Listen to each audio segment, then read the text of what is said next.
안녕하세요. 사업장 현황 신고 5분 특강 세무사 김정은입니다. 반갑습니다. 오늘은 지난 시간에 이어서 홈택스에서 사업장 현황 신고를 직접 하는 방법을 간단하게 차근차근 알아보도록 하겠습니다.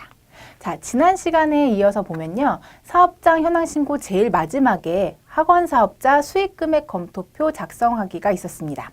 학원 사업자 분들 경우에는 일정한 업종 코드에 해당하면 학원 사업자 수익금액 검토표도 함께 제출을 하셔야 되는데요. 이 경우에 가운데 나와 있는 작성하기 버튼을 눌러서 작성을 시작하시면 됩니다. 자, 학원 사업자 수익금액 검토표 작성하기로 넘어가면 위와 같은 화면이 보이시게 됩니다. 자, 기본적으로 기본사항, 업종 코드라든지 종목, 내용들 적어주시면 되고요. 사업장 시설, 우리 학원의 강의실 면적, 사무실 면적, 휴게실 등의 면적은 각각 몇 제곱미터인지 작성을 해두시면 됩니다. 강의실 수는 몇 개인지 책상 수, 그 다음에 통학버스는 몇 대인지 이것도 해당 사항이 있는 경우에 2018년 기준으로 생각하셔서 작성해 두시면 되고요. 강좌 수의 경우에는 우리 학원에서 개강한 강좌가 단과인지 종합인지 주간인지 야간인지 나눠서 생각하셔가지고 작성을 해두시면 됩니다. 세 번째 나와 있는 직원 현황은 학원이기 때문에 크게 강사와 그 외 사무직원으로 나눌 수가 있는데요. 강사의 경우에는 몇 명이었는지, 총 급여가 얼마였는지, 원천징수 세액은 얼마인지 작성해 두시면 되고요. 사무직 등 기타 직원의 경우에도 똑같이 인원수와 총 급여액, 그리고 원천징수 세액 같이 작성을 해 두시면 됩니다. 자, 다음으로 넘어가면 교습 현황이 나옵니다. 자, 앞서 작성했던 종합인지 단과인지 주간인지 야간인지 일단 체크를 해두시고요.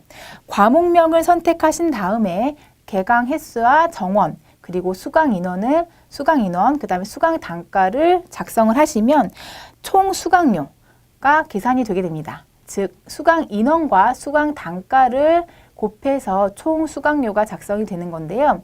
여러분들의 학원에서 하나의 강좌만 개설이 되었다라고 한다면 하나만 작성을 하면 되겠지만 그렇지 않은 경우가 있을 거기 때문에 이러한 경우에는 오른쪽 하단에 보시는 입력 내용 추가 눌러주시면 아래와 같이 내용이 추가가 될 것입니다.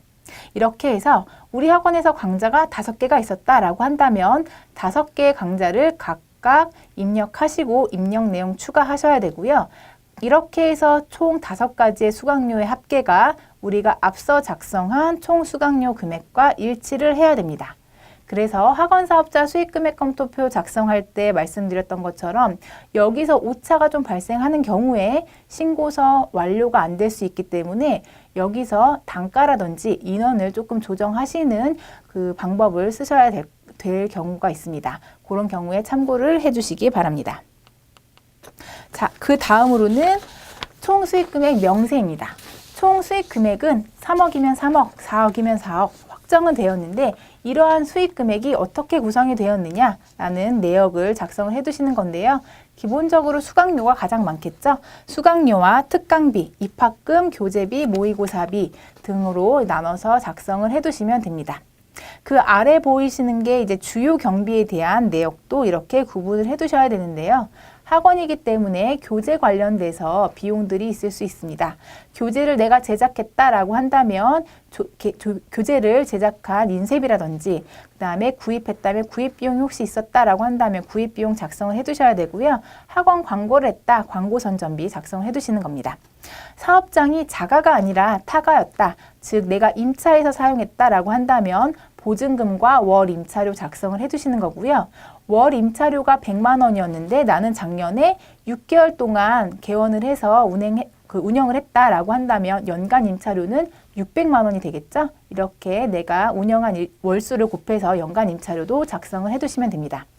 그 밖에 차량을 운행하시는 경우에는 차량 유지비라든지 학원이기 때문에 전기료라든지 이렇게 확인할 수 있는 비용들 확인하셔서 작성하시고 그 외에는 그 밖에 수치 경비로 넣어서 작성을 해두시면 홈택스에서 작성하는 학원 사업자 수익금액 검토표는 작성이 완료됩니다. 자, 지난 시간과 이번 시간에 이어서 홈택스에서 직접 신고하는 방법에 대해서 알아봤는데요. 아무래도 신규 사업자시거나 아직 소규모의 학원을 운영하시는 경우에는 직접 홈택스에서 신고하시는 경우가 있습니다. 세무서 방문하시는 것보다는 홈택스에서 하시는 게 좀 더 편리하고 간단하게 하실 수 있기 때문에 지난 시간과 이번 시간 참고하셔서 홈택스에서 직접 신고하시기 바랍니다. 사업장 현황신고 5분 특강 세무사 김정은이었습니다. 감사합니다.